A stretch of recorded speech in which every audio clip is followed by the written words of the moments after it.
Good afternoon. Yeah, good afternoon. And we are starting the webinar. We have starting letting people in, but we'll give a few minutes until people kind of stream in. In principle, should be somewhere around 500 people, but you never know how many will show up. So we'll give a few moments until people start getting in, and also the participants get settled in.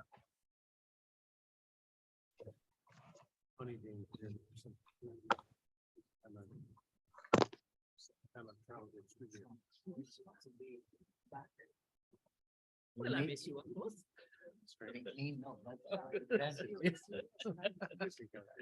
No. I mean, the Czech presidents did a marvelous job in finding. Olga, can you hear us?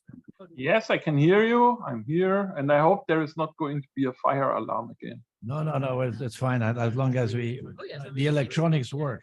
Yeah. Okay.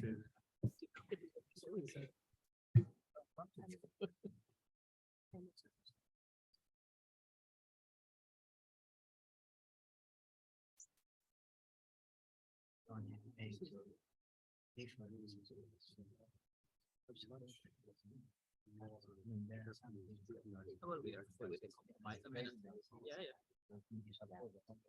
Yeah, we'll have to. But there's a lot of things that you have in your review. Yes. The devil is in the detail with the data. That's it.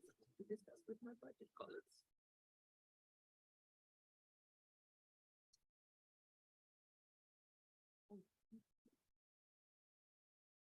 So I think that silence is falling upon us, but I think we'll still give it a few more moments. It's in the virtual world, 1 minute late for a meeting is a crime, but this is a kind of real people in a real room. So would like to give it a few minutes, and we're happy that so many have come here today. We hope that you are in the right place, in the right webinar. So this is CBAM after trilogues. In case this is like on airplanes, are you going to Pisa? Are you going to Athens? Where are you going? So just to make sure that you're in the right webinar.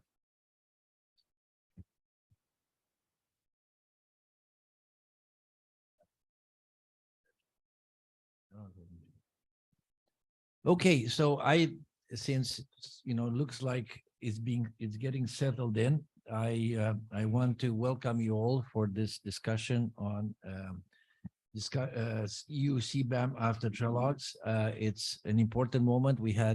Last week we had a discussion on the EU ETS with the director of one of the director of DG TAXUD. We have the pleasure today to have with us Director General Gerassimos Thomas of DG TAXUD, who joins us to discuss the outcome of the trilogues that ended with a pleasure of seeing an outcome at the end of the year.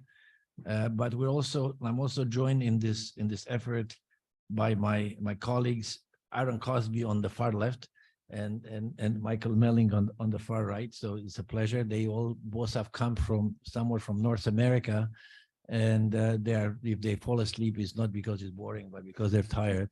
Yesterday I had to wake them both for dinner, so it's not inconceivable. But also what we have with us, we have 3 interveners that have been gracious to join us in this discussion. So first of all, Holger Losch, who is on the screen on video. He's the Deputy Director General of BDI, the German Business Federation. Also, Adina Georgescu from Eurometaux. And then also an old friend, Susanne Ackerfeld, Swedish Ministry of Finance, and somebody who has been involved in discussions around trade and climate. We know her from Michael and I work with Susanne in a number of World Bank initiatives over the years. Also like to welcome also Vicente. Happy that you could join us, Vicente, as well. So I think without too much ado, I don't think that you're here to listen to us too much. I think that the main actor in this discussion today is you're listening to Gerassimos, and we will try and react to many of this. Michael and Aaron and I will try to facilitate and continue the conversation. with Adina and Susanne and Holger making the initial intervention. But in the end, you are the actors. I think you came here because it's an interesting topic, an important topic, a topic that, as we will say a bit later, it is just starting. So from my side, what I wanted to say just at the very beginning is that this is a topic that as ERCST, we started, I can't remember, it's 2019, 2020. So I remember that we had our first meeting on this was in March 25th, about 10 days after the lockdown. And we had no idea how to use Zoom, though we had 500, some 600 people. So we are very happy to see that at that time. But over the years, we have worked on many topics in this, especially last year, we have contributed some of our expertise in talking about exports, an issue that's still haunting us in some way. But also the one paper that we wrote towards the end of the year on international cooperation was also something that was extremely interesting for us, and something that in the international context where this is developing. Needless to say, one of the things that we said in that paper is that this is a door that's been opened, meaning that the CBAM now has become reality. And I remember speaking to both of you in Sharm el-Sheikh when I was sharing response measure under UNFCCC, and I said at that time there is no CBAM. So there were intervention from various parties to the framework, to the Paris Agreement, talking about unilateral measures. And that discussion actually sank a good part of the text on response measures, because it included unilateral measure and just didn't go anywhere. It just, that part of the text dropped. What's going to happen next year when there is, or the June session or the next December session in the UAE, when we actually now have a CBAM, so something people to shoot at, I don't know. We shall see, and we'll see how serious this thing is, but we certainly have opened a door. And through that door, now we've walked the IRA, and not that IRA, the IRA, which IRA I'm talking about, but and then the debate is starting, because we are in a world where we're seeing different models, and I think many of you in the room will talk about how these two things relate to each other, and other models relate to each other. So I don't want to belabor this too much, except to the fact that we believe that in the future, this is going to be an evolving topic. And the only thing that we don't know is exactly how it's going to go, or when it's going to land. In the CBAM, in which we haven't seen a text yet, we don't know where exactly is going to land in the end, because the question that I asked some friends over dinner last night is, what do you think this is going to be in 2030? And they all kind of went for the glass of wine, but didn't answer. So with this, I'll just go to Aaron for a second for his initial remarks. Or Michael first? Michael, you go first. Yes, happy to. Thanks, Andre. Is it on? You can hear me? Closer to the mic. Yeah. How about this? Yeah? Okay, good. So just, I think, a very brief kind of outlook that Aaron and I will provide on what ERCST plans to do on the CBAM topic in the course of this coming year. This is, as Andre mentioned, the fourth year in which ERCST has worked on the topic, starting actually already in late 2019, but then kicking off in this room in March 2020. And we've had, as you know, a number of outputs each year based on sort of a proposal and kind of anticipation of what the issues would be in the coming year that would be relevant in that. And I think 2 years in a row, it's been really always very good, quite good sort of anticipation, foresight for the relevant issues. And for this coming year, so for 2023, the topics that we'll focus on, I'll share in a second. But first of all, you might remember in 2021, the year that the Commission published its proposal, we had a guide, an ERCST guide to the CBAM, which essentially commented on the proposal, provided some background on the history, the interests of different actors, and then on each main element, sort of a bit more explanatory language. Well, now that there's a compromise, a provisional agreement, and it will be published and enter into force, we'll update that guide. So provide that sort of, again, accompaniment to understanding the content of the regulation and its individual provisions, the history, the context. Another thing that I think was obviously inevitable with a topic that's this dynamic and evolves so quickly is that things change. So however good your roadmap is for activities in the following year, things happened that were not expected. Last year, a good example was, of course, the Inflation Reduction Act, or IRA, which Andre already mentioned. And so we had an event discussing that as part of the changing context in which the CBAM is being discussed and will be implemented. This year, we'll continue doing so, reacting to changing circumstances. The expansion of the scope to hydrogen, for instance, will feature in a short paper by ERCST soon. So there'll be continued sort of ad hoc convening and shorter pieces on that. But we do have 4 designated reports, and I'll share briefly 2, and Aaron will talk about the other 2. The first one is that this evolving context, I think it remains one of the most discussed topics right now, even now in Brussels yesterday with the announcement of a Net Zero Industry Act. What does that mean? The CBAM is, of course, only one piece of the industrial decarbonization piece. And so we want to analyze that in more depth, also in response to what's happening across the Atlantic in the United States and in other parts of the world. And how does one fit in, a pricing mechanism at the border with growing subsidies and other types of instruments to promote industrial decarbonization? So that will be our first report, and there'll be an event to accompany that earlier in the year. And then also in the first half of the year, another big thing this year, of course, is something that especially trade partners are very interested in understanding: how exactly are the embedded emissions going to be determined? What are the procedures and methodologies, the institutional structures? Article 7 of the regulation, Annex 3, and several implementing acts will shed more light on that as they become elaborated. And we want to accompany that process as well, because it's really important. Probably not at the deep level of sort of engineering technical detail for individual projects and sectors, but more at the level of principles and institutions, what it means for trade partners, what it means in terms of sort of complying with these rules at an institutional level. And with that, I'll hand over to Aaron to share also an update on some of the other things. Yes, just speak in the mic, Aaron, as close as possible. Thanks, Michael. So as Michael said, there are a number of, some of you may have hoped that when the CBAM was announced that this work would come to an end, in the same way that I've always hoped certain movie franchises would stop producing sequels, but they don't. And they continue successfully, not based on any commercial interest, as in the case of Hollywood, but based on substantive interest. As Michael said, there are some ongoing issues that we need to watch in the context of the unfolding of the CBAM, the implementing acts, the legislation. And he's talked about 2 of them that will form the basis of reports we will be doing this year. I'll talk about 2 more. We need to watch how the methodologies for crediting carbon effort in other countries rolls out. That's one. And that can happen in the context both of the existing mechanisms that we know are going to be in place for crediting carbon pricing in countries of export.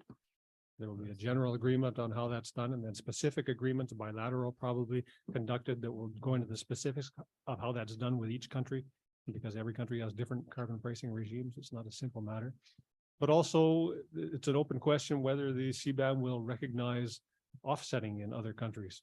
And there are various types of offsetting. This is not a single question. Offsetting is a mechanism that can be done on a voluntary carbon market basis, all the way from that end of the spectrum to the end of the spectrum that amounts to offsets created under government mandated schemes for compliance. All right. So will any of these types of offsets be recognized as carbon effort in countries of export? We don't know. This is an area we'll be covering as one of our focuses. And finally, as many of you know, the US and the EU are aiming to conclude an agreement on the global arrangement on sustainable steel and aluminum production sometime by the end of this year. And it is still an open question what that will look like in the end. We have very different visions for the final shape of that agreement, relevant because some of those visions have implications for what the CBAM looks like in the European Union. We already have within the CBAM coverage of steel and aluminum. And how will that coverage relate to the final shape of what comes out of the gas? We'll be looking at this, trying to understand what the various options are and what they imply for the shape of the CBAM. So wrapping all that up, and of course, accompanying all of it with these popular sorts of public consultations, expert group meetings, global town halls, the kinds of things that help us get this research past papers sitting on a shelf into the popular discussion and getting us the kind of input that we need. And that we're looking forward to in the context of the discussion that's coming. Back to you, Andre. Yeah, thank you very much. So look, just putting you in the context of the work that we've done, what we're thinking ahead. But now the pleasure is to listen to Gerassimos. So Gerassimos, you have the floor.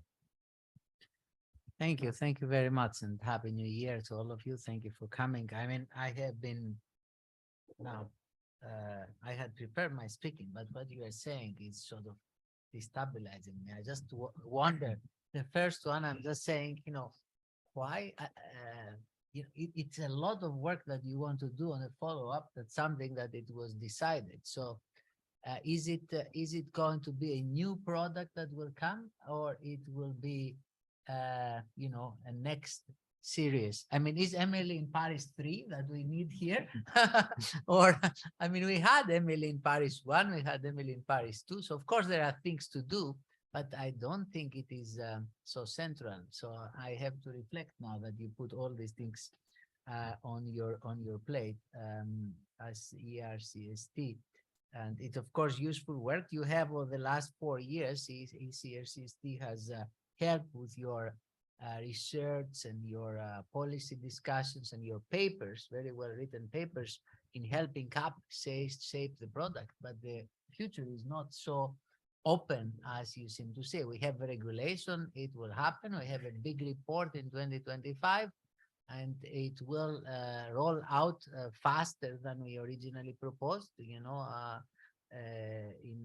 the commission, both in terms of the full life of the CBAM, but also in terms of, the sectors that will be in. I mean, the compromise that was reached, the provisional compromise, we should say, that was reached by the Council and the Parliament, which is expected to be finalized by early February. It has a quite tight, let's say, for all of us, timetable moving forward. So I think in terms of the big design, not many things are open, or not so many things will be redesigned. I think the context, of course, you mentioned IRA, you mentioned GSA. Yeah, they are important, but not for CBAM. They are important for overall our policy. So I was a bit, they are important for our Fit for 55 follow-up, the whole strategy. But CBAM as it stands, I think it needs now to be implemented, and it was and continues to be a complementary instrument to a bigger set of policies.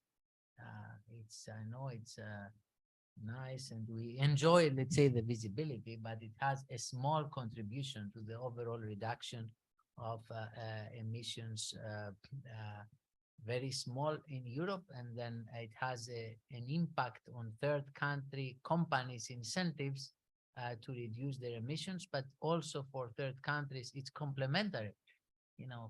Companies in Turkey or in Ukraine or in Egypt, they will need to green their production to export to Europe, but this is not the only incentive they have. They have CBAM, but they have also sustainability rules. They have multilateral financing of banks. So it's one of the instruments. We need to keep it in mind. By itself, it cannot do very much, CBAM. It's part of a complexity of instruments that provide incentives to the industry. It's addressed to companies, not to countries, to companies to green their production.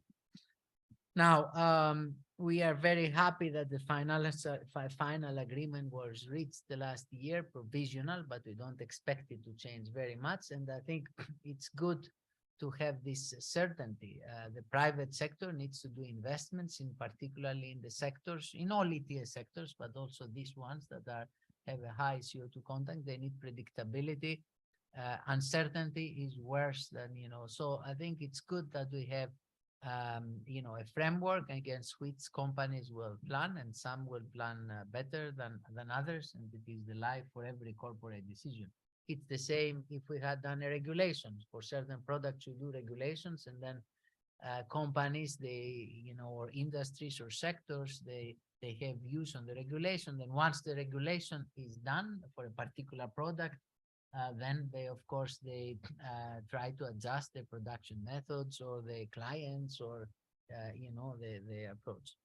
Now, in the bigger scheme of things, I also think there are a number of other developments that I can engage in the discussion, other things that we do, but I think we have to keep in mind that following the crisis that coincided with these discussions and following on whatever has happened so far this year, the main direction of travel for Europe, it is to accelerate its climate transition. And this will not change. This is our response to the war. This is our response to energy transition. This is our response to energy independence. So the overall climate ambition continues to be at the center, and it is reinforced, by the war in Ukraine. I think the importance of the WTO compatibility continues to be at the center of all our policy responses, including CBAM, and our attentiveness to industry needs. It continues to be at the center of CBAM, and it is included in the final, provisional agreement. But also it continues, as it was said by the president in Davos earlier this week, the greening of our industry and the competitiveness of our industry continues to be at the center of our, of our policy. So we have the climate goals, the COP, where we will try to help to be at the forefront of getting everybody decarbonized, openness in trade, WTO compatibility. It was not shaken, it has not moved, and also from our side, and then attentiveness to industry needs and accompanying industry through instruments and through funding also.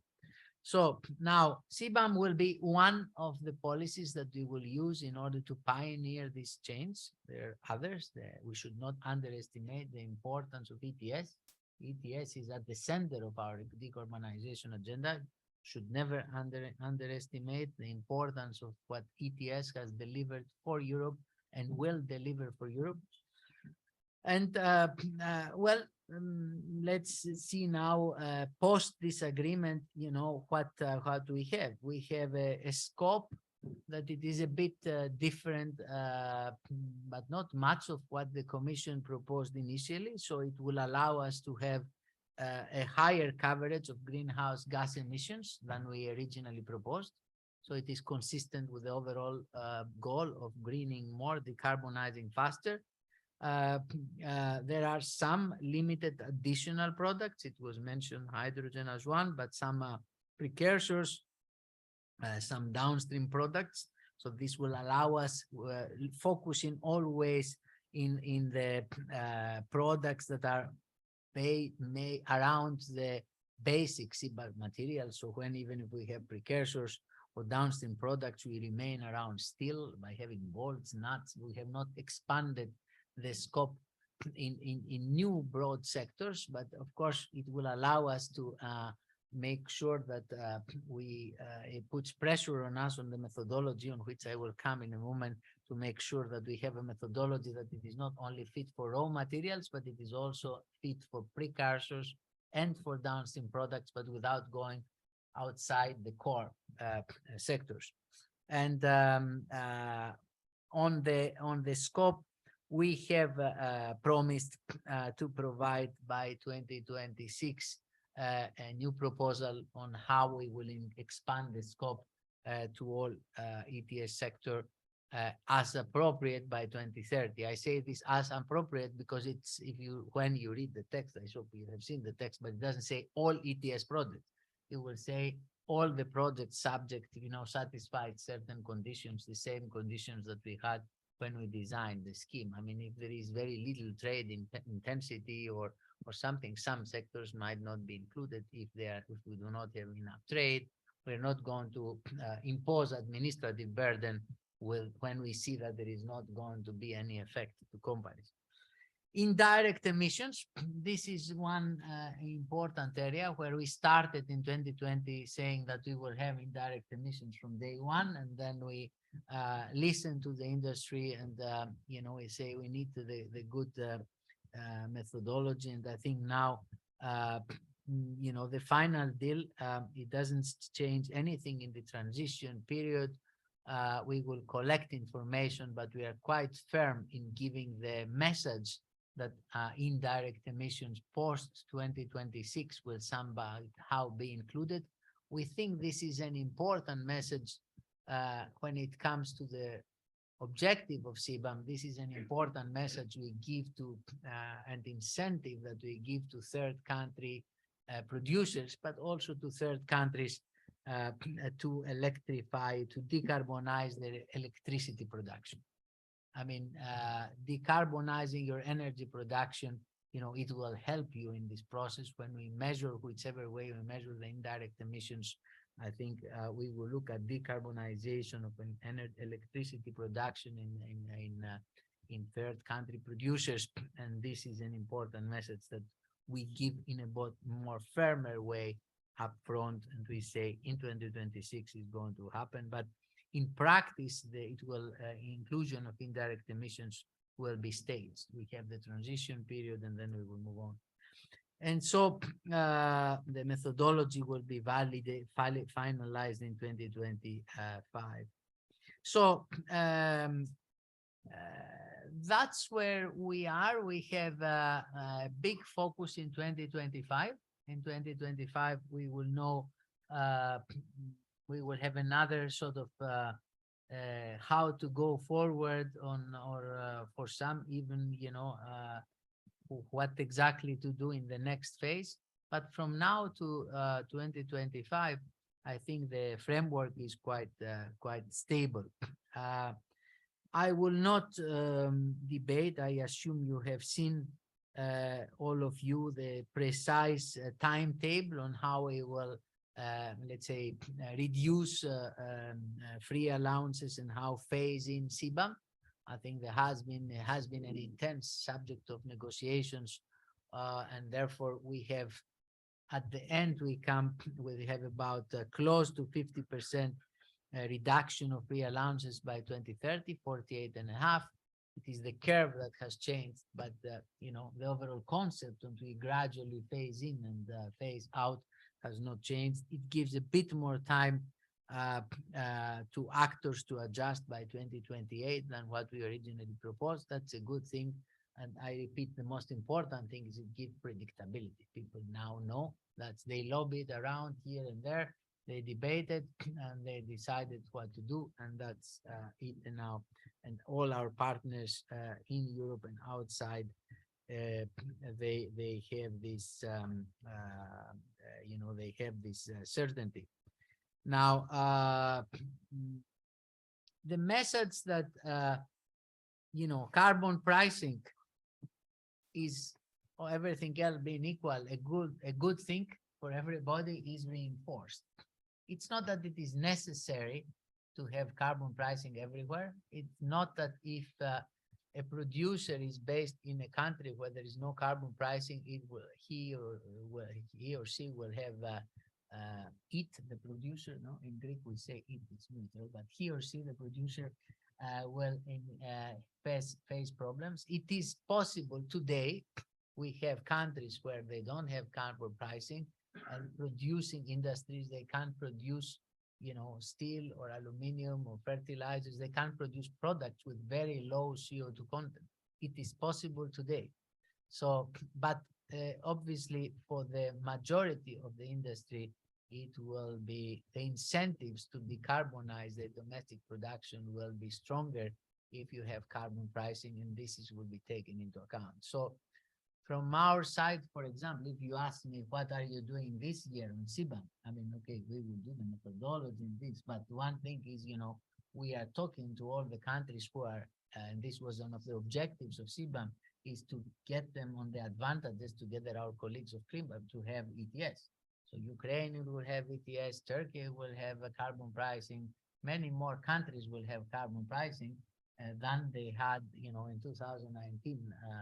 partially because of CBAM. We don't want to claim all the to get all, and not everybody will have carbon pricing. So now what we will do with those that don't, we will continue to discussing. We have time from now to 2030. Everybody wants to decarbonize, and next month, on the 9th and the 9th of February, we will be very happy to participate in the new inclusive forum on carbon mitigation approaches that launched by the OECD. It was on project that was announced last year, and this will allow us there to look through all the methodological issues around all policy tools, how we can align our work with regulation, with carbon pricing, and so on and so forth. So this discussion is broader. It will have an impact on CBAM, and CBAM makes its contribution in making a lot of countries to look at green taxes and green pricing. And I think it's a positive contribution that we make.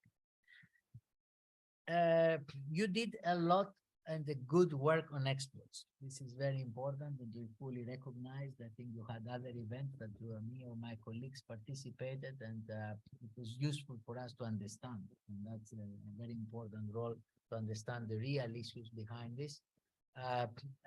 As I said in my introduction, it is some of the solutions that were not WTO compatible, and nobody wanted to cross that bridge. And therefore, we will collect the data now during the transition period, and we will have this review in 2025, by which we will look at all carbon leakage risks for goods produced in the Union for export to third countries. And if necessary, once we have all the data, we will see if it's necessary, if the predictions of the other sector are proven. If necessary, we will propose action. So we believe that some of this pressure, now that we have a stable framework, will go off industries, and we talk to companies, one by one. They will take decisions that might deal with this issue before 2025. But overall, I think it is important to keep in mind that the next big date to watch is this Commission report that will be done before 1st of January 2026. It will not be done too early, because we need the data from the collection of data. But in 2025, we will do this big report before go live. But as I say to some actors from third countries, don't think that this report is going to change the course. The advice that I can give to company actors, because it is about companies, it's not about governments or think tanks but the companies. The more they delay their preparation, the worse off they will be. So they need to focus on how they reduce. They don't need to focus on CBAM. They need to focus on how they reduce the CO2 content in their production. That's the real issue. The other is mechanisms. So and companies, we have seen it in our ETS. We have seen it in Europe. I mean, we are doing abroad what exactly we did here. You have companies in Europe in ETS that are doing better, compared to other industries. They are profiting from the ETS, and the companies that are too late to invest and take seriously the decarbonization process, eventually they suffer. But they don't suffer only for regulatory reasons. They suffer because their consumers do not want to buy their products. They suffer for commercial reasons. So that's the beauty, that there is an alignment between what the people want, what the environment needs, what the governments want, whether it is in COP or in the EU, and whether the financial incentives, how they align. And I think people should not delay too much their action. So I think your work here in ERCST will help us to check. I think this will be called quality control. I see it, when we do this report, you will examine, scrutinize what we are doing, both on this side of the table, let's say the extreme left, extreme right, not politically, but you know, in terms of the table, plus, oh, you know, the extreme is here in the middle. So, but also all the stakeholders. So we plan to have, that's the last message that we want to give to you, and that's why I came here, and my colleague Vicente, I will not be able to stay at the very end, but we try to be very transparent about what we do. We have on the methodology a group that is looking at methodological issues. We have invited not only institutions like ERCST, but also partners, the countries, you know, Turkey is represented, Canada is represented, Japan. I mean, we have made a call for expression of industry, so the sector, we are going to be transparent and open about this so that we get the good input from the industry and from you to do something that works. And something that works is something who achieves you know, reduced CO2 content in these products that are all products in our ETS sector. And they, at the same time, these sectors have other challenges. You mentioned IRA, or they belong to other groups on which we use with other instruments. Thank you very much. I'll stop here. Thank you, Gerassimos. As you're speaking, you know, we do have a report that is a kind of a product that it is well recognized. What ERCST is a complicated name. Don't ask me how I came to that, but it's called the State of the ETS. And we issue that every year. We've been issuing it for the last 6-7 years, and it's a recognized product that people read, and some, you know, some keep on their shelves for reference. So it just occurred to me, Aaron, that the State of the CBAM is the next one probably on the books. I think Vicente is already kind of smiling. Anyway, look, certainly a lot of things. You know, we understand that there is a regulation now. We understand that but the regulation, there are pieces that still need, you know, we haven't seen a text yet, so there are still things that we need to clarify in our mind, in the mind of others. But also this CBAM is going to exist in a very complex and evolving world. And I think some of the things that I think Aaron and Michael have mentioned in their little expose was the fact that this is going to be one of the things, the evolving world of the CBAM is something that is going to be interesting. We just got today, for instance, a notification. There's going to be a launch today of what is it, Ministerial Initiative on Climate Change and Trade, which is launched in Geneva around the WTO, if I'm not mistaken. So there's going to be a lot of stuff that is emerging. Let me go without much ado. I think one of the things that we have a bit of a problem is, not a problem, but you can be here until 4, I understood, Gerassimos. So, and I understand that Vicente will stay with us afterwards. So, but I would like to make sure that there's, you know, we give the opportunity for a few questions for Director General Thomas while he's still here. There are 264 people, at least that's what I have on the list here, and 263 now, and and people in the room here. So is there a few questions that I'd like to take while Gerassimos is here in such a way that you can answer? Is there anything that we would like? I see people in here. But I also want to hear to the other speakers. You know? Yeah, we'll give two questions, and then we'll move on. So what I'll do is I'll promote 2 people to panelists, and then and ask them to be very extremely brief, but then we'll go around for the people around the table. So can you introduce yourself very briefly and ask your question or make your statement? But this is like a 1-minute warning.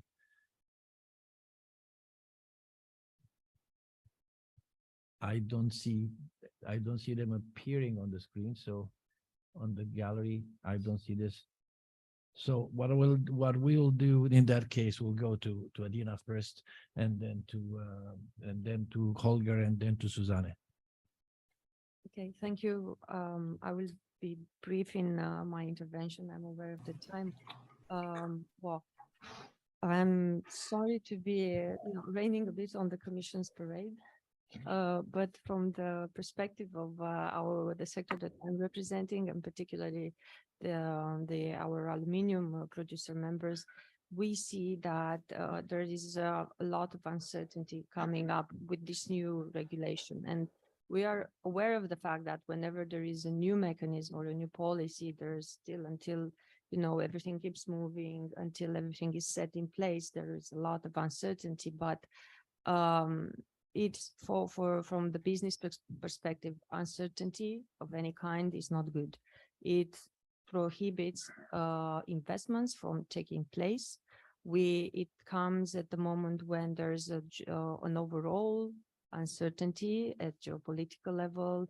We have high inflation, we have huge electricity energy prices, and also the Commission estimation that those will be around with us at least until 2024, and remains to be seen what will happen if, God help us, at some point the war ends. What will happen then with the electricity and gas prices? Will they go down?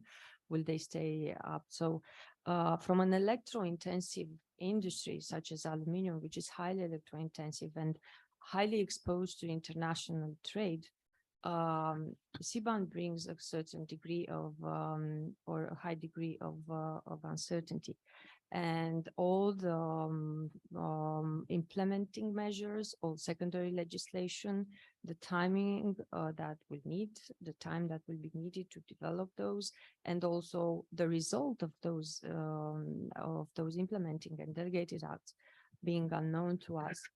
It is unclear on how this will actually unfold and how will affect the competitiveness of the business. And I will not add to that right now the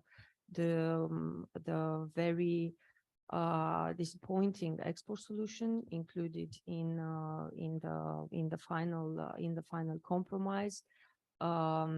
It is at this moment, as a lot of uncertainty, as I said, related to verification mechanisms, to a lot of other issues. And we are concerned, and we are looking forward to a very honest and very open discussion and work with the Commission on the preparation of the secondary legislation. If I will be allowed, I will have a question to ask to the Commission regarding the carbon pricing, because carbon pricing was mentioned as something that was triggered and encouraged by CBAM, and already there are signals that countries are looking into implementing that.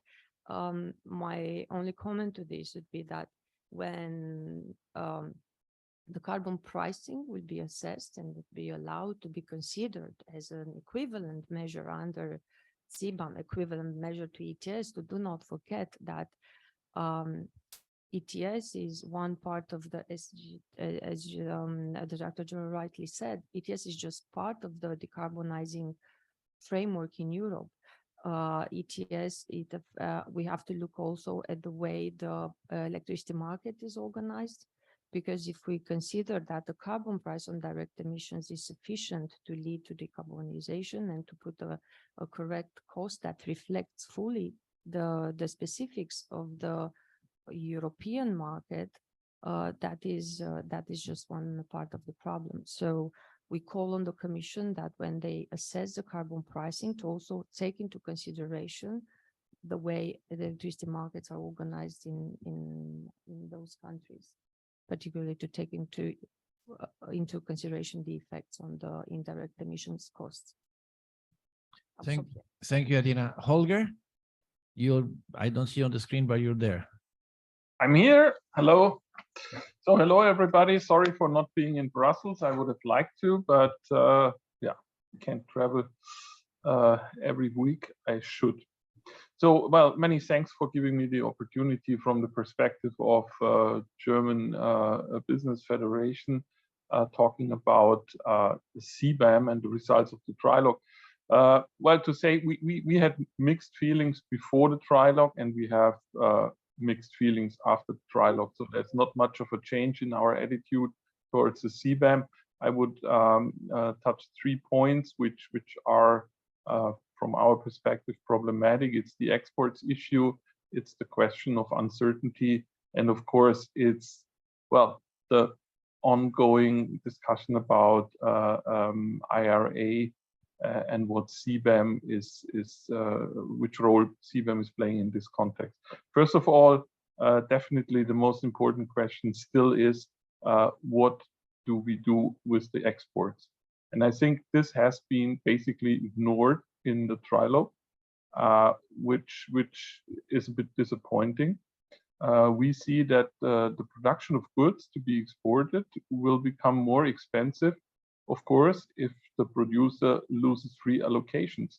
And all of this damages their competitiveness in times when we have a high energy cost, we have the potential of IRA and other things to attract companies to produce in other parts of the world. So we think that this is a pity that all our requests for dealing with the export issue obviously have not been heard.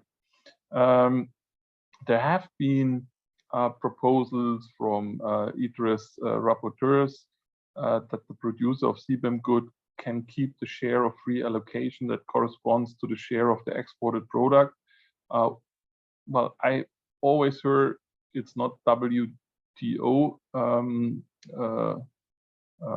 compatible, but there have been ideas even by Agora Energiewende how to deal with this problem. So we would have really liked if the Commission would have thought a little bit more down this road.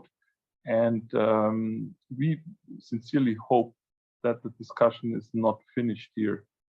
So we still have this period of time until the end of 25, where hopefully we will have a bit more insights into how WTO regulation is going to develop and how things in general are developing. So I would say that this is really the major problem we see, especially, of course, for any export-orientated industry in Europe. The second thing, and Mr. Thomas said, uncertainty is the biggest problem. I think there is a lot of uncertainty left here. The introduction of the CBAM is going to create a lot of uncertainty for all sorts of businesses. The compromise text is highly complex, so we are still, like others, in the process of fully analyzing it. And we still lack a lot of concrete details which are necessary for the period of implementation.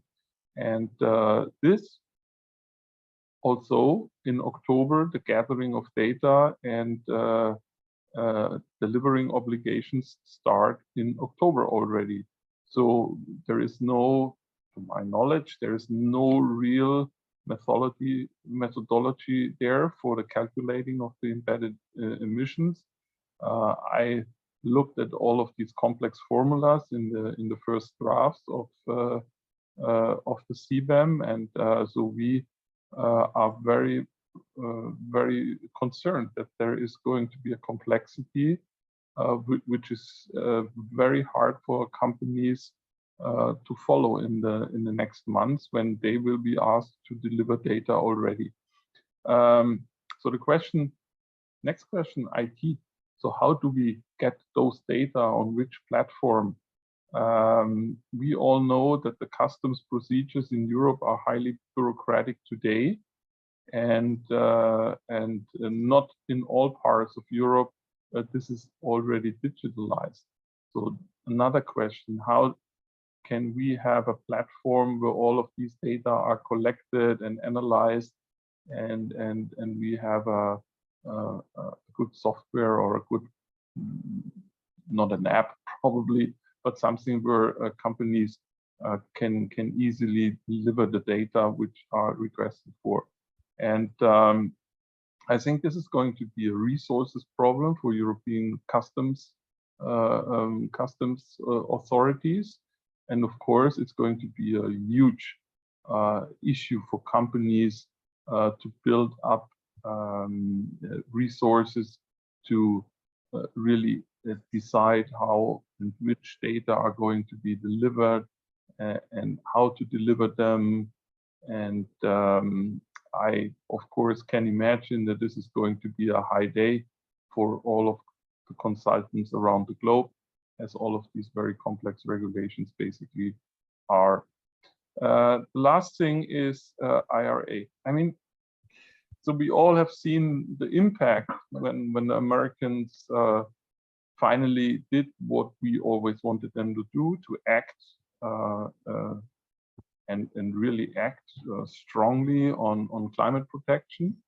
And since then, I see a lot of uncertainty here in Europe about the way we are trying to encourage our business to become climate neutral.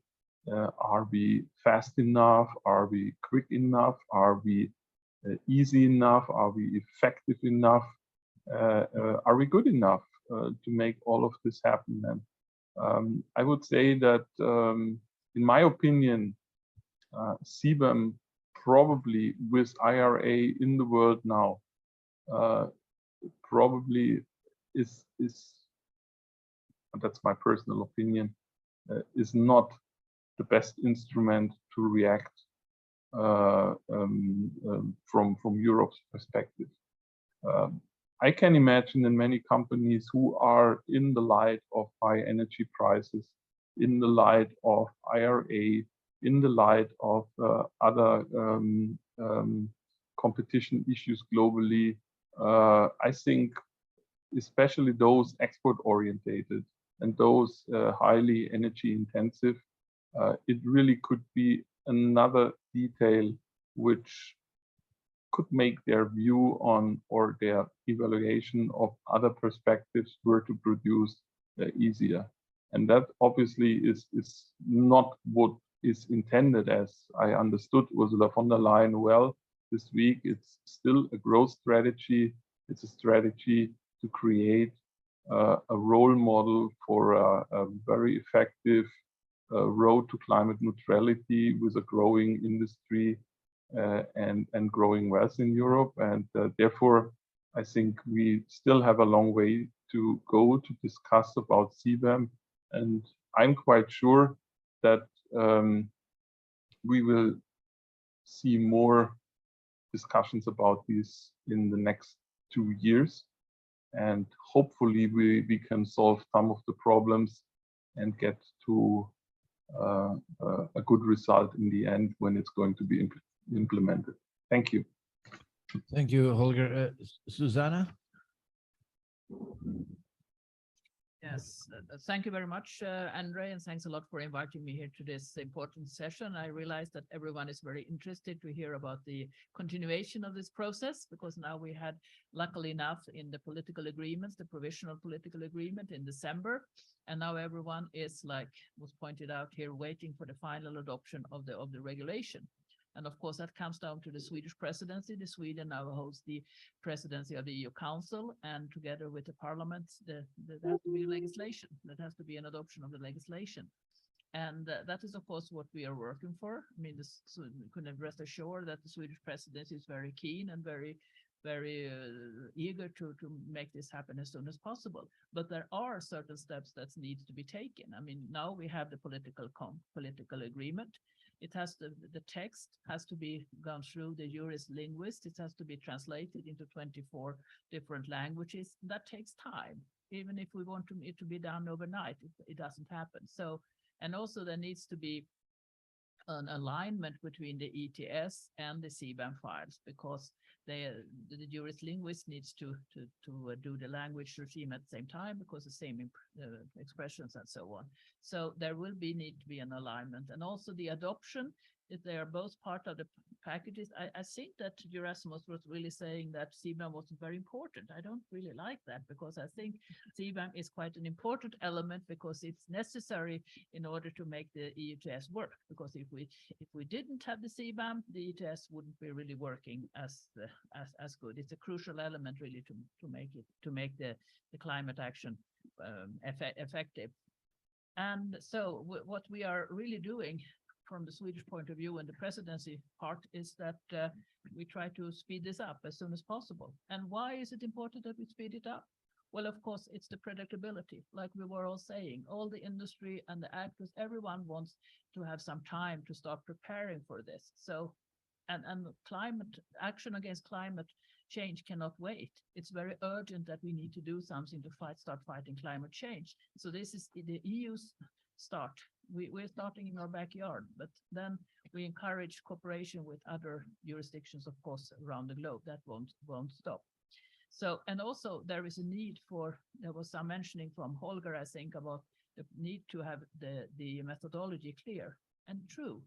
I mean, I'm a lawyer and I mean, lawyers usually do the nitty-gritty details, but those are necessary. You need to have them there so that you, who are companies, know what to ask for your import from your producers in the third country. That's why it's important that this implementing act for the calculate the methodology is put in place. And I very much thank Gerassimos for taking the initiative to have this informal working group where experts and governments can start to give advice. But it's not until the regulation has been adopted that the implementing act can actually be decided. So that it has to, there are different steps. There's a legal steps that we'll have. But it's very, very encouraging that the Commission is looking very eagerly into all this and continuing this work.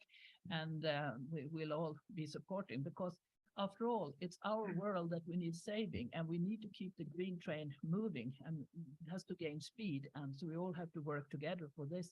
So CBAM can be the regulation as such. It's sort of the skeleton. You can see it as a skeleton, but then an engine. It's an engine that sets everything to work. But an engine needs lubricating oil to make it work. And the lubricating oils are to be found in the implementing acts. That's where you have all the details, and they are necessary. Unfortunately, there are 12, so there is a lot of work to be done for the Commission. But for most of them, they have a little more time to do until 2026. But there is one that needs to be done till 1st of October. So I wish the Commission very best of luck to continue with that. And that's my primary comments, and I can ask any questions if you're interested in this. Thank you, Susan. Gerassimos, I think that at some point you're going to have to move on to other things, but I think there's an opportunity now. If should you want to react to some of the things that we thought about uncertainty that remains, but also some other things that are coming up, and especially I think the IRA has been mentioned quite a few times. The question is the regulation is there and is going to stay there, or is there any way that this is going to, through the common working group, is that going to influence anything in this CBAM that we have with the US? Do you have other initiatives? You have, I don't know, I'm troubled by these names. You have the IRA and the ETA and all these names. So I'm a little bit of an alphabet soup, but all these things, will they at some point influence the review and what's coming up? Yeah, thank you very much. I have delayed my other meeting just to stay a bit longer here to listen, because it's very important input for us, and I devote the necessary time. It's an important file for us, but I mean, in the big things of things, the importance has to be put in context. And I think the reform of the ETS is more important than CBAM. I think we are the derivative of this. But now, uncertainty. We had set out a predictable environment. We say, when we made the proposal back in 2021, we said CBAM will start in 2026, it will finish in 10 years, and just start preparing from what will happen from now to 2026. And I think this already gives a first level of predictability. And now, when I say that it is good that we had agreement in December, it is good because now we can work on this implementing acts. If we didn't have any agreement, imagine that the Czech presidency had failed, then we would be still discussing, let's say, different open issues. For some, this would have been a good thing. Obviously, the people who are not satisfied with the outcome of the agreement, they might say, if we had another year, we would have achieved more. I'm not so sure. I think if we have this mechanism where the whole Parliament devoted so much time, the Council all ministers got so engaged. That's what the agreement they can reach. That's it. Let's get on to do it. I think, and therefore, the uncertainty that remains, it is now on implementation issues. Now, we have been very proactive, and thank you, Suzanne, for mentioning this. We have been very proactive in preparing the main immediate needed implementing act. We cut a little bit, we made an informal group instead of waiting first for the text to be approved. And we plan to adopt, let's say, the methodology in the formal instances. Once the regulation is adopted, there has to be a group, a CBAM group has to be formed in the council. So let's say we will have this methodology adopted before the summer, in the spring, as soon as possible. I cannot give you the, and then the reporting will start in October. The IT tool is in the production, under production. So, and I think just for the people who are listening, let's say with the practical perspective, is the CBAM kicks in October, but the reporting for the last quarter of 2022 can be done in January. So, you know, we report on data on the fourth quarter, but the actual reporting, the transferring the data through the IT tool can be done in January. Is this a lot of time? I don't, certainly it would be better if it was more. We already delayed from the implementation from the 1st of January to the 1st of October. We gave ourselves 3 quarters to prepare it.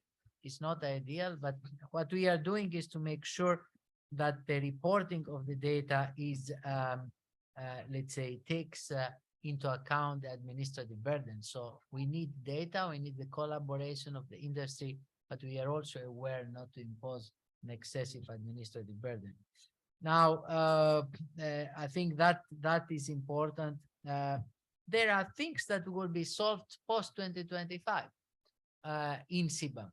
Now, you keep coming back, and then I just want to stay on this. You keep coming back, all of you, on this issue on what is happening around the world. And a lot is happening, and we will react as Commission. I mean, we are involved in TAXUD. We are involved in preparing the initiative that the President announced now. We deal with taxation, we deal with customs. I cannot tell you what we are preparing, but I can tell you that, you know, reforming CBAM is not one of them. So I think that's why I say put things into perspective. We will not only the Commission in general, I think we will take a swift action to make sure that we respond and we secure the competitiveness of the European industry through a number of initiatives, on which some do not come from us in TAXUD, but others. But we will certainly, you know, make sure that this is the competitiveness strategy is compatible with our growth strategy. But we have other instruments and other policies that we will deploy. We also recognize that a key element of the, you know, problems that we face in our competitiveness, not the only one, is but the high energy costs. So electricity market design reform and the further reforms of electricity is going to be a key issue that will affect, you know, these industries, particularly the industries that we are talking. They are all energy intensive industries. So I think it is a bit too early for me to tell you here today what we are doing, you know, and preparing as part of the competitiveness package. You will hear from the Commission on the 1st of February from the college, you know, on what our input to the European Council, and I think you will hear a second input in March. And there is a detailed calendar of things that we will do, you know, in order to strengthen the competitiveness of the European industry. But these are things complementary, and I think you should be happy that they are complementary and they are not in exchange of, you know, things. We will have other instruments, and we are very much involved.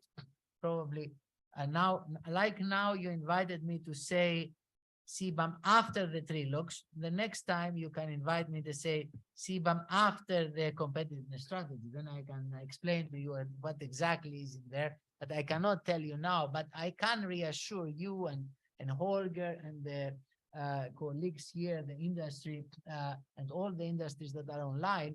But we do have all industry in mind, but also in particular the energy intensive industry. So we will do things to ensure the competitiveness.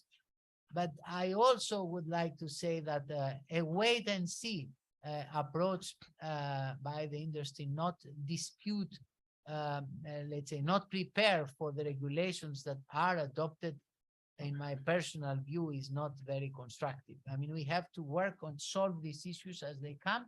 The exports I recognize fully, and I have devoted a lot of time on discussing both with the parliament and the industry experts. I am probably I have been more open to what is WTO compatible than other colleagues or so, but you know, it is what it is. And the next rendezvous is in 2025, is not, you know, in the next 3 months. And then we have to make sure that we collect the information and we work together to make it, you know, to make it credible and to solve the issue.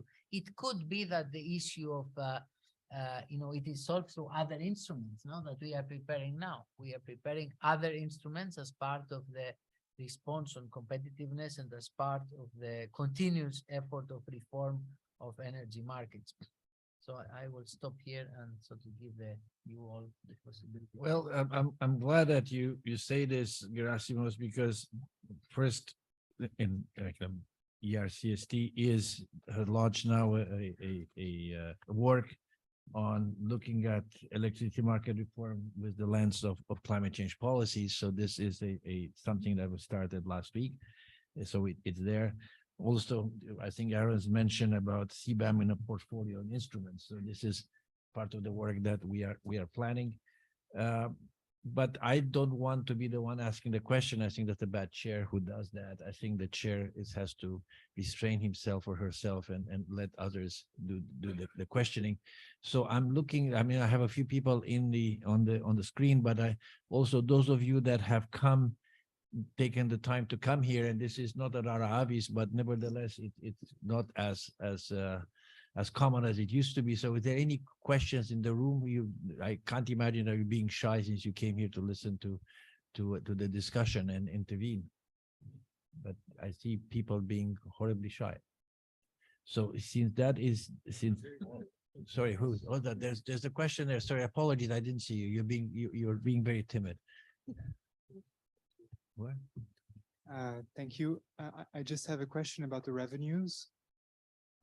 We know that they are being collected by the member states, but are they flowing then in the EU budget, or are they remaining with the member states? So I will collect a few, and then there's I think there's one in here, Jean. There's two in there, Jean, if you want, and then I'll take one from the also from the audience. Yeah, Michael Hunt from Elia Group, transmission system operators. Just a question regarding the UK. UK is not in the scope of CBAM.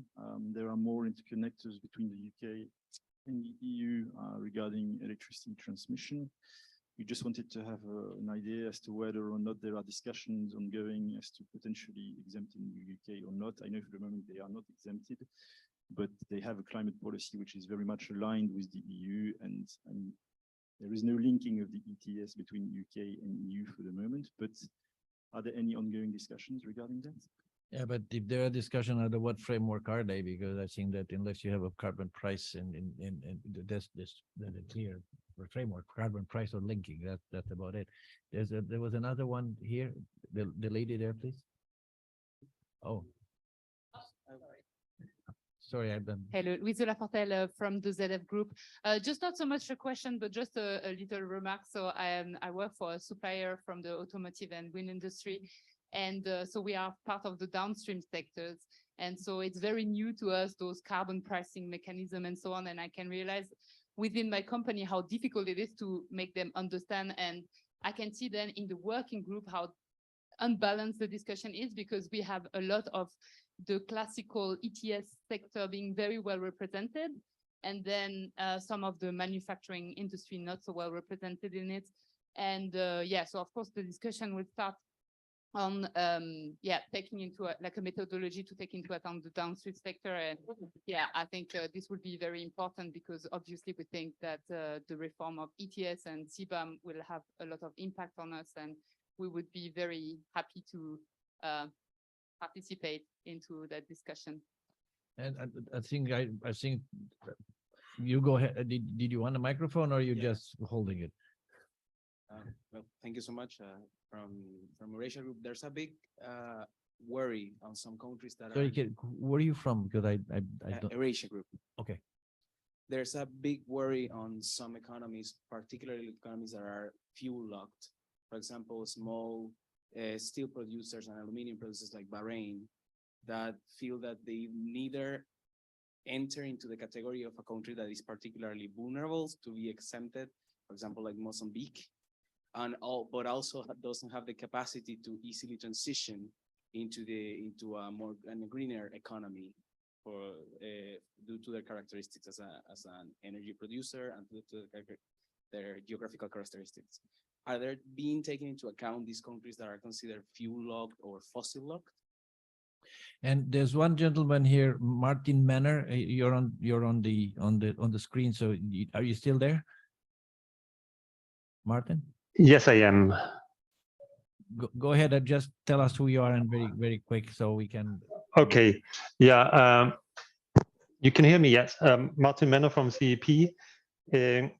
The key uncertainty is, in my view, the export question, and the uncertainty is for exporters if they still have a place to produce in Europe, and maybe they decide right before 25 to leave or to shut down because they don't have a perspective. And I don't see that it's so easy to wait until 25 and just neglect the problem. And then the question: what data do you expect to collect? The number of firms that left, especially if you look at the carbon leakage data now, you don't find much support for carbon leakage. Why? Because you have the free allowances, and these protect the firms from leaving. And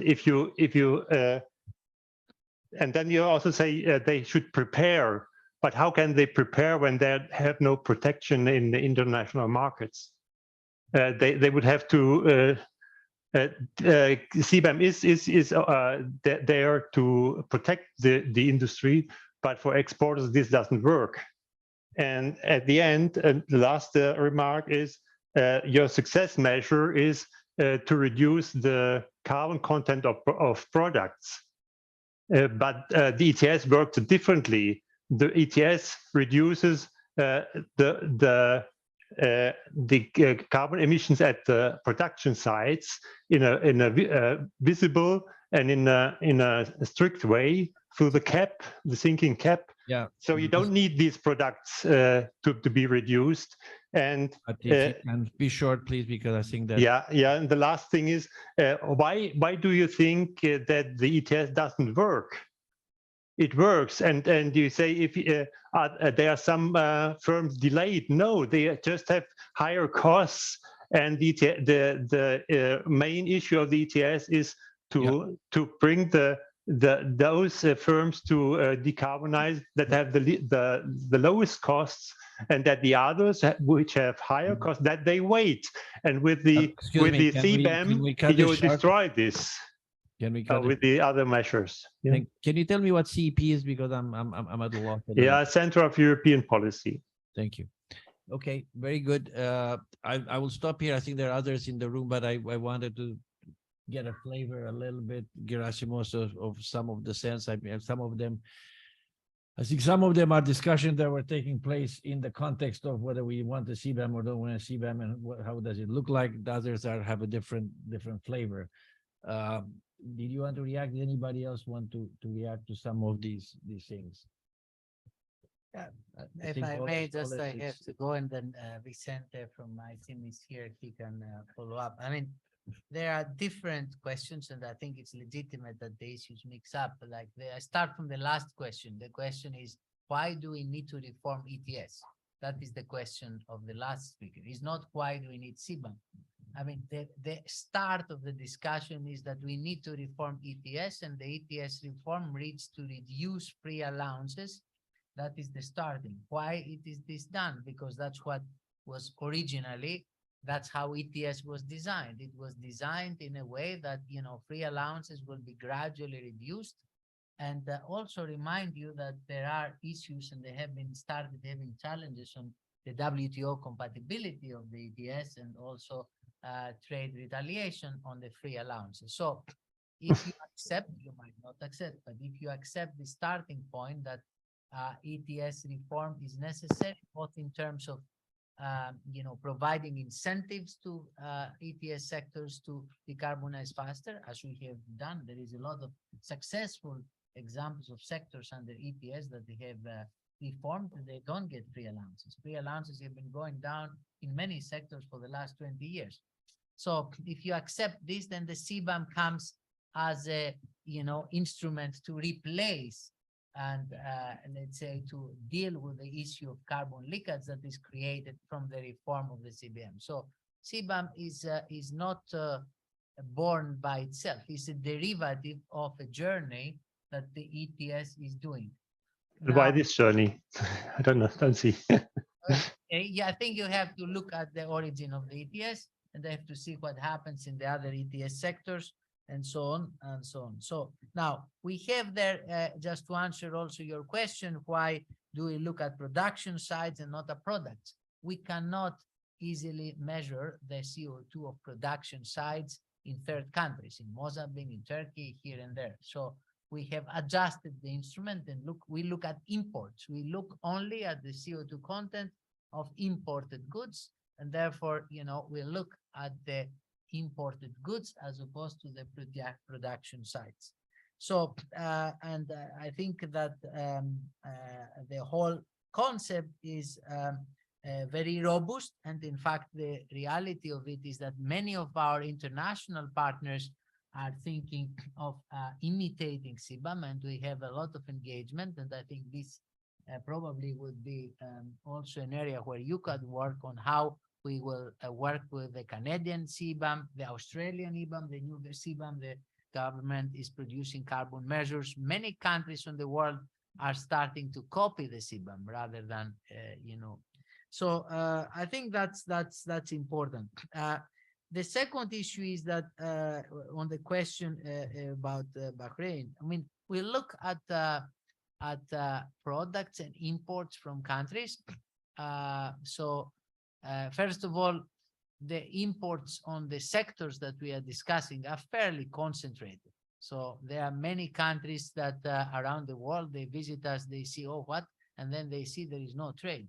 The trade in these particular sectors is fairly concentrated. So not every country is concerned around the world, neither by the initial products nor by the downstream products.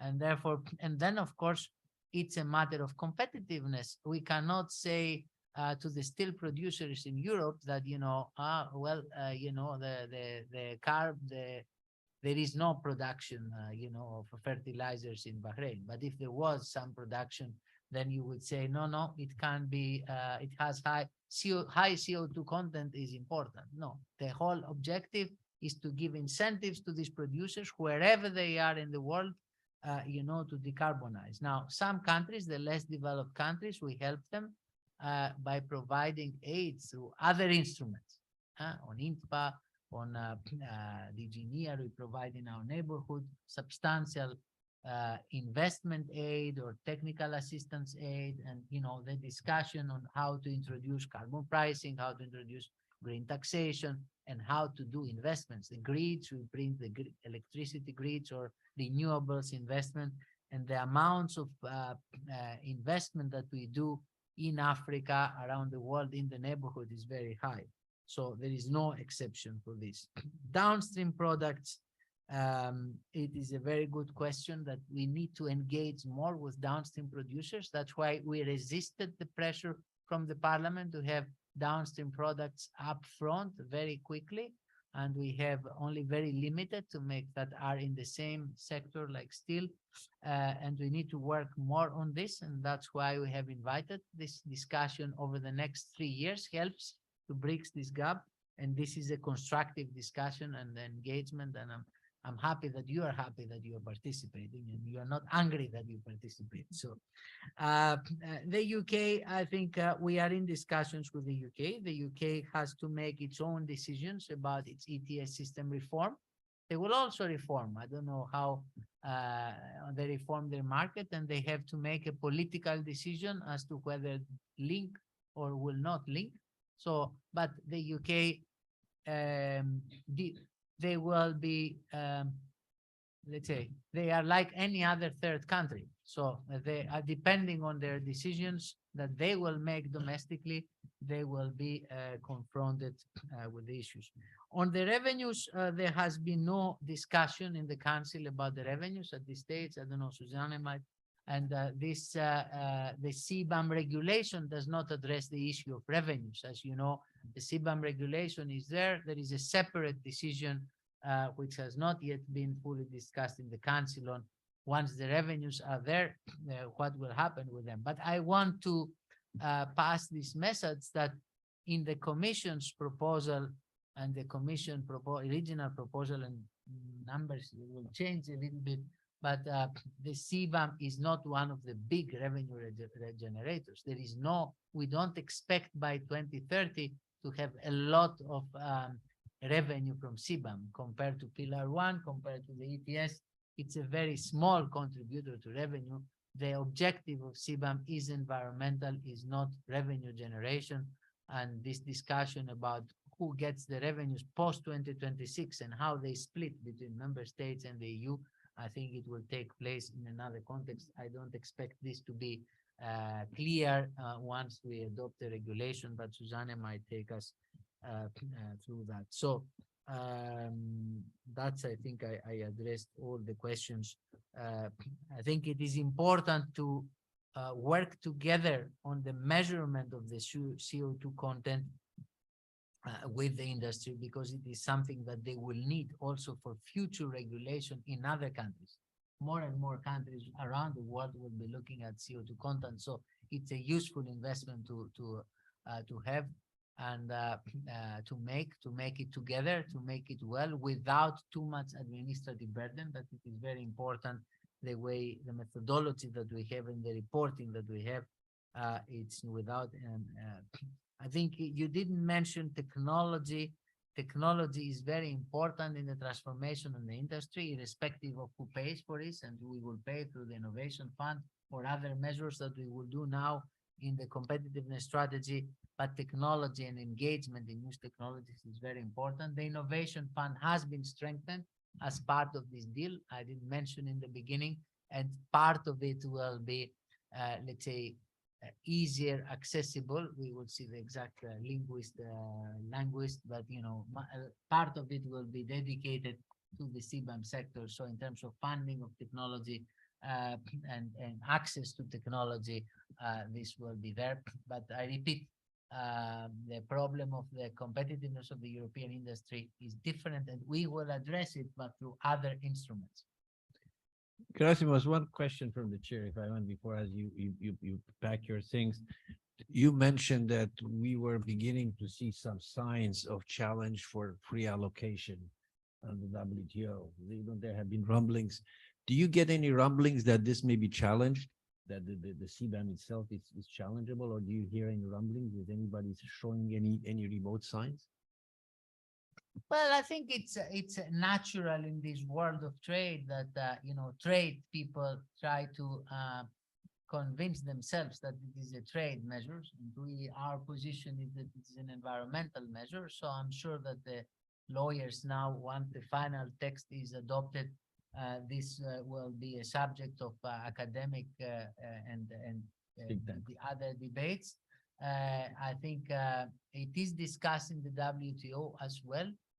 We go there and we participate in the discussion, but I think the view of the Commission for both, let's say, us and the legal service and our colleagues in DG Trade, the Council, the Parliament, everybody agrees that as it is, it is WTO compatible, and you know, it will not trigger counteraction, and that's a good thing. But of course, you know, there are people that will try to challenge that, and we are very confident with the deal that we have that we can repeal any challenge to that.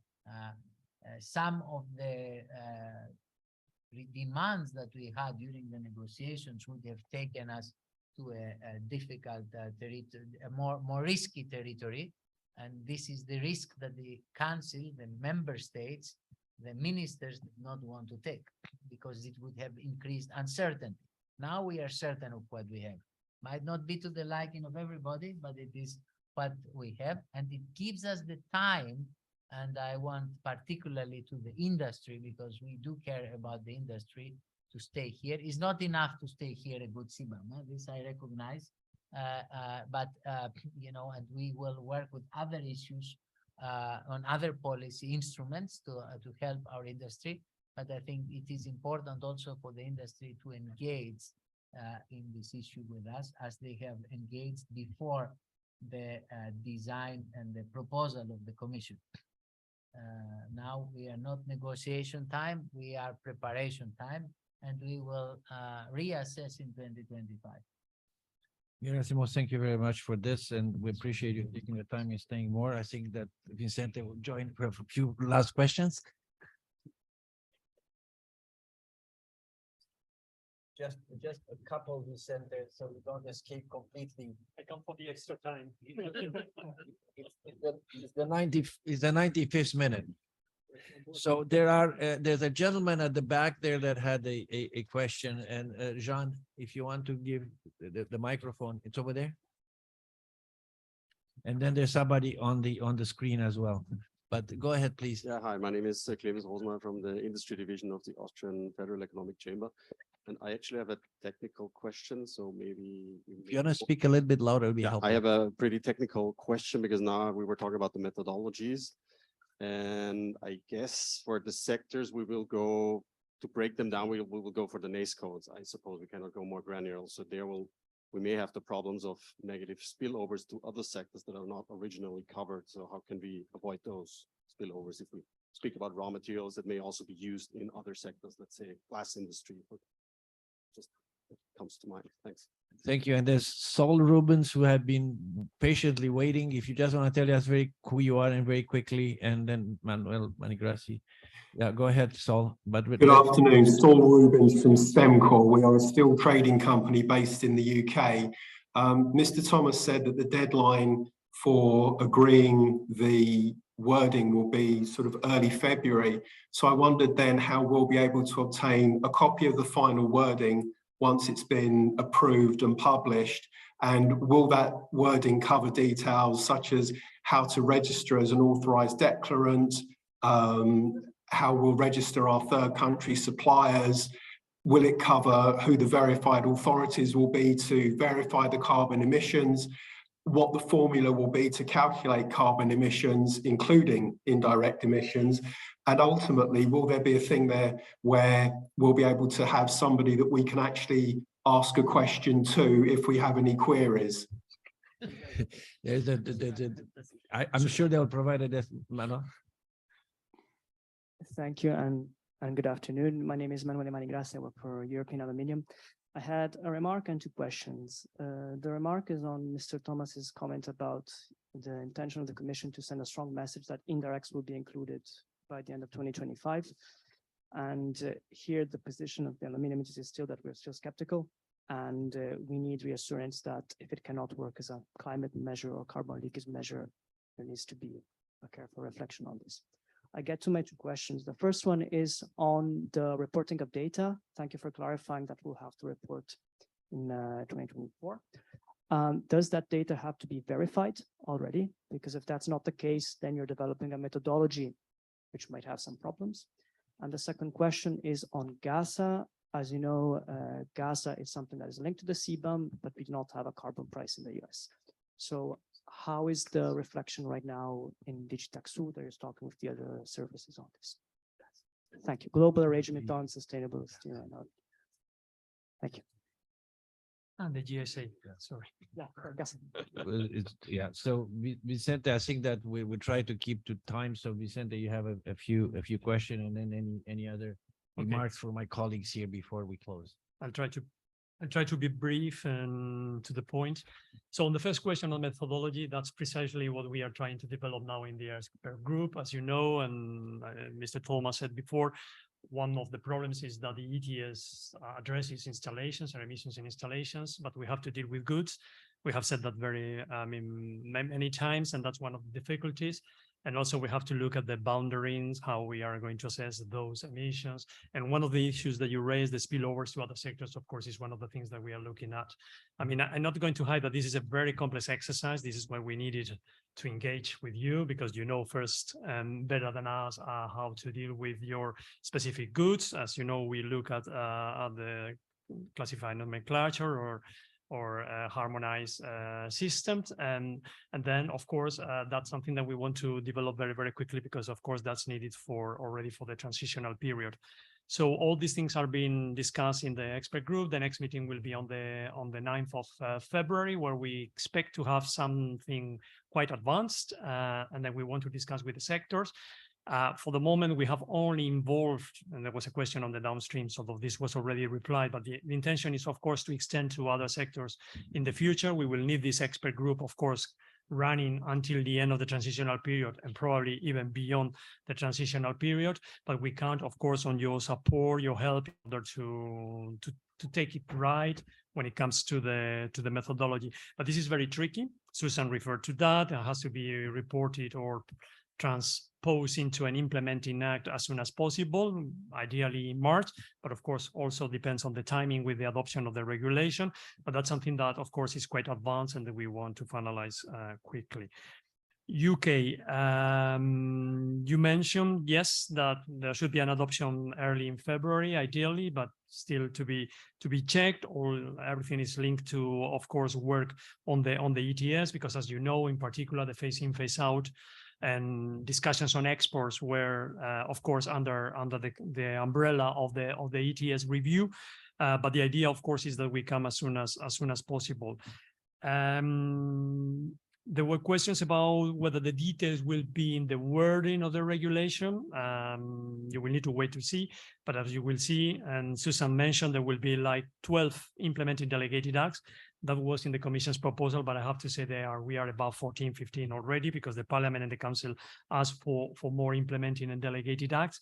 And it's in those implementing and delegated acts where we, of course, will spell out all the details, for example, in terms of verification or in terms of authorization. I mean, these type of procedures, which have to be very detailed and very specific, will have to be spelled out later on. There is no precise timing. In any case, it has to be done before the end of 2025. Otherwise, they will not be applicable from 2026. But our intention, of course, is to come with first drafts by end of 2024, beginning of 2025. For the delegated acts, as you know, the procedure is simpler. The Commission comes with a proposal. It's discussed in an expert group, but that's an easier way of coming ahead. For an implementing act, we have to go through a specific committee, which will be set up very soon, as soon as the regulation will be adopted, where member states under the qualified majority vote will also have a say and decide on the implementing acts. We are also working on an outreach strategy for everyone, EU industry, public administrations in the EU, but also in third countries, producers in third countries. First of all, of course, the methodology and the reporting obligations in the transitional period, but then, of course, we will come with all the rest of the details. So we intend to do that very, very quickly, because we have to be ready for October. So time is pressing on us, but that will, of course, be communicated. We want to engage with in online events, on-site events, communications, hotlines, I mean, everything which is needed in order to make sure that we can implement CBAM from October. Just to be clear, we will be expecting collecting information data from 1st of October, but the first reporting period will be in January. I mean, the reporting will refer to October to December, but the first reporting or reports will have to arrive to the Commission in January, not before January. So that gives us still some time in order to get everything right. In aluminium, yes, indirect emissions. I mean, that was the intention from the beginning. I mean, we have never hid that our aspiration is to include also indirect emissions, scope 2, as we usually call them. The agreement that has been reached in December is to include also indirect emissions from the beginning. At the beginning, only for those sectors, and let's be clear, which do not receive the compensation of indirect cost. Mr. Thomas referred to the review of the market electricity or electricity market design, that, as you know, there will be a proposal by the Commission somewhere around March. Depending on all this, of course, there might be changes, and that will be, of course, assessed in the final report that we are obliged to come with in December or in 2025, and there will possibly be some sort of fine-tunings or amendments to the regulation in order, for example, also to extend the indirect emissions to other sectors, including aluminium. I mean, you know better than me that for aluminium, indirect emissions are key. Around 40% in average of the emissions correspond to electricity or to the production of electricity. As you know, the production of electricity is in the ETS in the European Union. The importation of electricity is also under the scope of the CBAM. So as you can see, if we want to square the circle, it would be good also to have indirect emissions for all sectors. The European Parliament was very keen on that. The discussions brought to what I said. At the beginning, only cement and fertilizers basically will have to account for indirect emissions. But we will see from now until 2025, but everything will depend on many other issues like the price of electricity or how we set the price of electricity in the European Union, which is quite key for the discussion. And then Gaza or GSA, as we usually call it, as you know, there are discussions, negotiations going on with the US on this agreement or arrangement.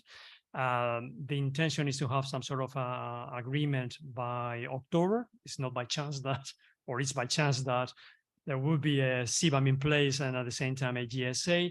And I'm afraid I cannot anticipate much about what will be the outcome of the discussions because we are still in the preliminary stages of the negotiations, but we have been very clear to the Americans that for us, it doesn't mean that GSA will supersede the CBAM.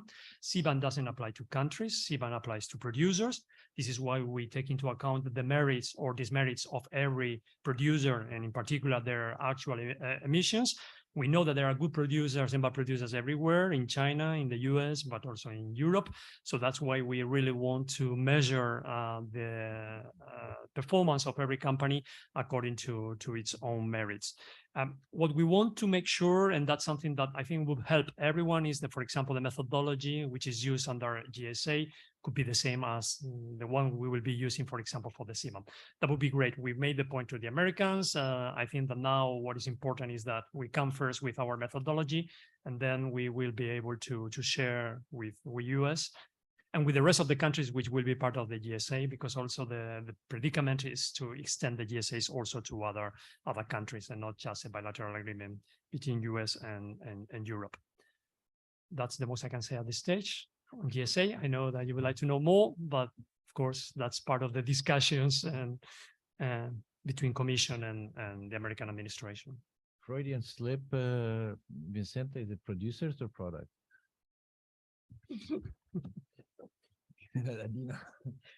Just to build on because we were just talking about the Americans, and okay, it seems like everybody is now just talking about the Inflation Reduction Act, but this is a question, a problem, if you want to solve.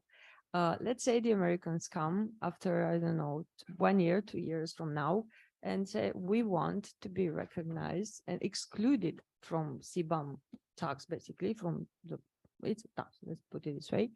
We want to be excluded because we have the Inflation Reduction Act and we are decarbonizing, and we have, I mean, the scope of that, the objective of our policy is to decarbonize, and we have been decarbonizing for the past 2 years through these investment subsidies. Will that be accepted as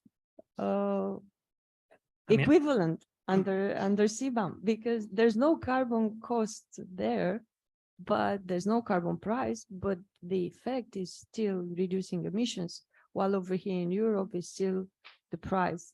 And how is that equivalent? I can reply with what we have in the regulation, of course, and what is our intention today. I cannot anticipate other political discussions or strategies. The idea and what we have made very clear to the Americans is that we take into account the merits of every company. We don't exempt countries. We have only exempted a very limited number of countries, Norway, Iceland, Liechtenstein, and Switzerland for clear reasons, because they participate in the EU ETS or their ETS is linked to our ETS. That's also a question for the UK to be seen. If the Americans would like to have an ETS, that would be, of course, recognized. I don't think that will be possible. But in any case, I mean, we've been very clear that we don't want to exempt countries, that this is not part of the bargaining chip in the agreement. But I mean, I cannot anticipate, of course, how negotiations will go ahead. In any case, I mean, if they decarbonize, if they are really effective at reducing carbon emissions, they will be recognized in the CBAM because, as I said before, if there are no emissions, there are no emissions. But it's still, I mean, even if we recognize some sort of benchmark of what is a good green sustainable producer of steel or aluminum in Europe and the US, still in the European Union, you will be subject to the ETS, and in particular when the free allowances will become to the full ETS. And we think that, and that was the intention with the introduction of the CBAM, that we should treat also exporters from the US as producers in the EU. We shouldn't do the reverse situation where they are treated better than in the European Union. But again, Adina, I mean, I don't have the crystal ball, so I cannot anticipate. I can tell you what we think at this moment and what is the message that we are conveying to the American administration. 2 years is a long time in politics. I want to call upon my colleagues just to wrap this up. Aaron, Michael, Aaron, you start. Yes. Well, just very briefly, I'm thinking I'm going to speak now as a citizen of Canada, which is a country that's considering adopting a border carbon adjustment. We've completed consultations. And as I think ahead of the challenges that in history, of the challenges you faced in getting this piece of legislation in place as it is, and the challenges coming, you know, the adoption of methodologies for calculating embedded carbon in goods, the adoption of methodology for accrediting verifiers to those standards, the definition of the upstream boundaries that will be considered in input goods covered under CBAM, and then the process of the reviews, understanding what's going to happen with exports, the possible inclusion of indirect emissions, the crediting procedures, as well as all the supporting pieces of legislation that will help complement the CBAM outside of the CBAM itself. A vote of thanks from us for getting all the hard stuff done, and to add any pressure that might be necessary to do it excellently. Thank you. Very well. Michael, somebody would like to know. Sure. Thank you also from my side. You know, at the outset, Gerassimos Thomas was sort of saying, like, it's done now. Why are you looking to do another year of work on CBAM and relitigate and reopen, etc.? I think he was being maybe a little bit tongue-in-cheek as well. And I can understand, you know, it's been 3 years of really hard work. I think hearing Vicente here, you get a sense of how, despite probably a really tough file, and I have to say, I think DG TAXUD, you have taxes, you have customs, now you have CBAM. These are not typically the ones where you have big fan bases. There are a lot of different interest groups fighting over details, etc. You've remained very open, very transparent, very pragmatic. So indeed, I think, you know, congratulations on that. But we're not suggesting in the things that we suggested doing or setting out as sort of the agenda for work on the CBAM project to relitigate anything. It's really to accompany, because as we heard, there's a lot that still has to be implemented, worked out, whether it's the implementing acts, delegated acts, understanding, interpreting, helping also educate, and of course also scrutinizing. I think Gerassimos himself said, you know, the 2025 report will also see how that holds up with changing and evolving realities. So just to be clear that we're not looking to open it up necessarily, but really just to continue accompanying. Another point, he mentioned two other things that he suggested or encouraged ERCST to work on, and I think those were very good points. The first one, you just highlighted, the outreach activities. Absolutely, I mean, that's one of the important and urgent things now. helping trade partners to build the capacities, to understand what they have to do, not just the countries, but the companies in those countries. And happily, ERCST has done some of that, not in the CBAM project, but helping, in Thailand, helping develop the PMI proposal for Turkey, working with Indonesia and Morocco through the Global Green Growth Institute. I was in Kazakhstan a few weeks ago. So we're also working on that, but it's not in the CBAM project. But I agree. I mean, this is really a useful thing, and the town halls, I think, have helped sort of and contributed to that outreach. And the other thing was working with other countries that are exploring BCAs. So not so much the trade partners affected by the CBAM, but those that will have CBAMs or BCAs and how to cooperate.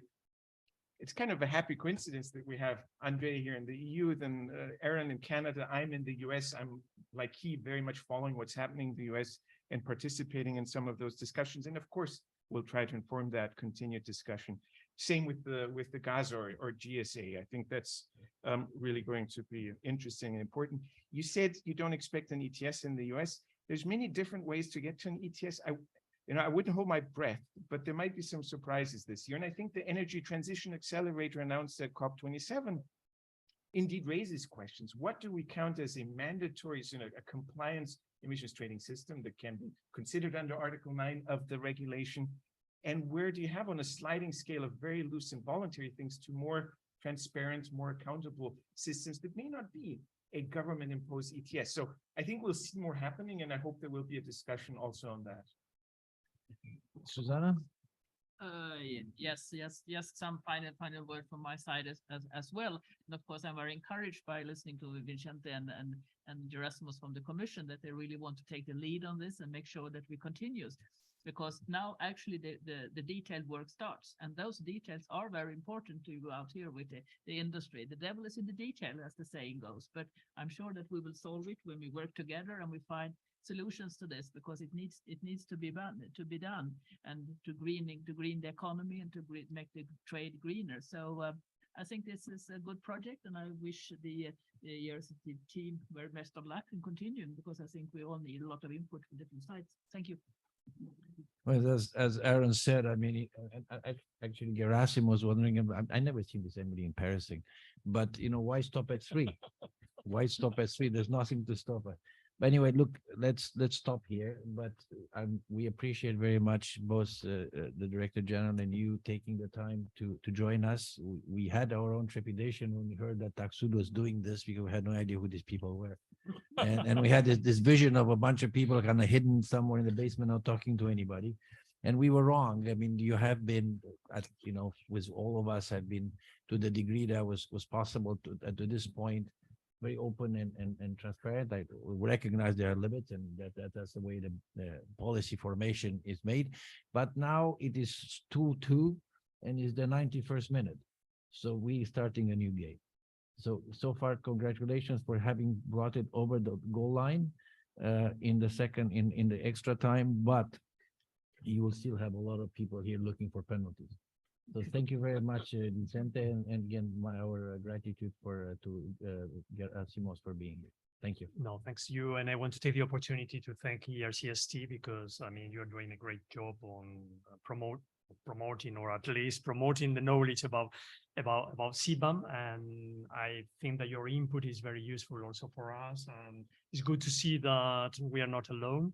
I think that making CBAM work in the future is also a challenge for all of us. I mean, CBAM is there, has come, will stay. So I think that it's in the interest of all of us in the EU industry in particular to make sure that CBAM will work according to the objectives that we have set for CBAM. We are very motivated. We are very hopeful that this will be the case. We have seen also positive elements since we just announced that CBAM was arriving in many countries, which are considering introduction of carbon pricing. Just to be clear that we don't want to impose any sort of carbon pricing in third countries. What we want to make sure is that all collectively put an effort to reduce emission. And I think that all around the room will agree with that objective. So we will do our best from now until 2025 or even beyond 2025 to make sure that CBAM will work. And of course, we count on you, Andre, and on your colleagues for your always useful and wiseful input to make sure that CBAM will work. And by the way, you mentioned at the beginning when the first meetings on CBAM took place. So the first time I came was here, and I think it was a few days before the lockdown. Yeah. So now we come back to square one again. The times or the clock starts to tick once more now with implementation. And well, let's see what with 2023 will bring us. Thank you. Thank you very much, Mr.